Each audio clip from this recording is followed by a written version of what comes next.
Hello everyone, today I'm going to tell you about waterfowl.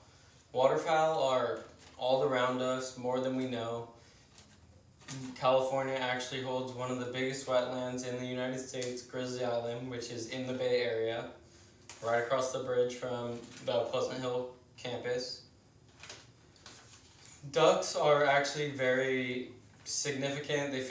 They have a very big role in the ecosystem and can actually fly up to 50 miles per hour and travel thousands of miles a year migrating.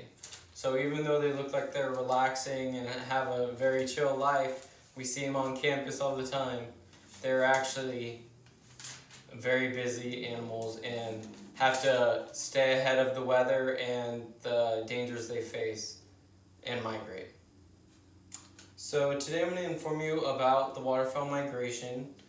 The migration starts up in Canada, that is their breeding grounds.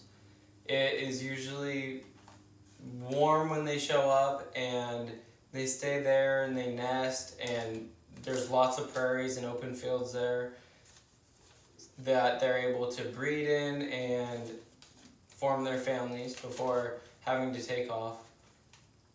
They start to migrate once their food starts to freeze up.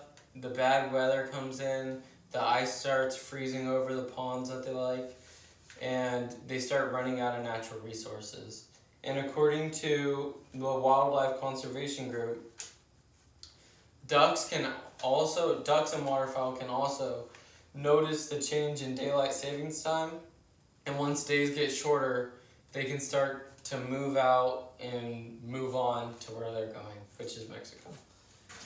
So in my diagram here, I can show you the waterfowl start in Canada, and it's when the bad weather hits, they move state by state all the way down to Mexico, where they finish their journey.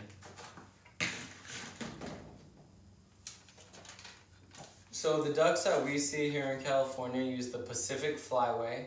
There's actually multiple flyways in the United States, but the Pacific Flyway is what all the waterfowl use that we see in California. The Pacific Flyway covers the West Coast, and you'd be surprised the ducks very rarely leave the states in the Pacific Flyway. They usually stick to their pattern and stick to where they're going. So why they move state to state is, like I was saying earlier, the weather starts getting bad and they have to stay one step ahead of the natural resources that they need to eat. So once stuff starts freezing, they just slowly jump state by state down.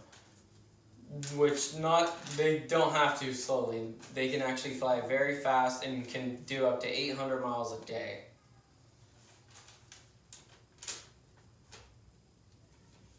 Ducks face many obstacles in their journey that we would never think of. The main one that most of us would probably think of would be hunters, who use decoys like this to lure them in to get dinner. But there's also many other things, such as botulism, which is a very bad disease that could wipe out many waterfowl, thousands at a time. We just had a big outbreak here in California up at Toy Lake from not enough water from all this drought and fighting for water from California, but they don't want to give it up because the farmers obviously need water.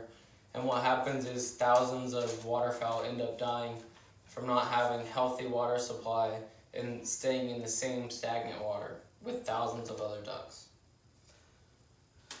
Ducks Unlimited stated that without local healthy wetlands, many birds can't survive because of their needs for resources.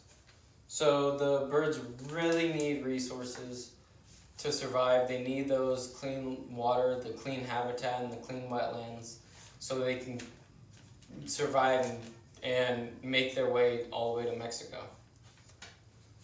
So today I told you a lot about waterfowl, and I hope you learned a lot about it and are more interested in looking into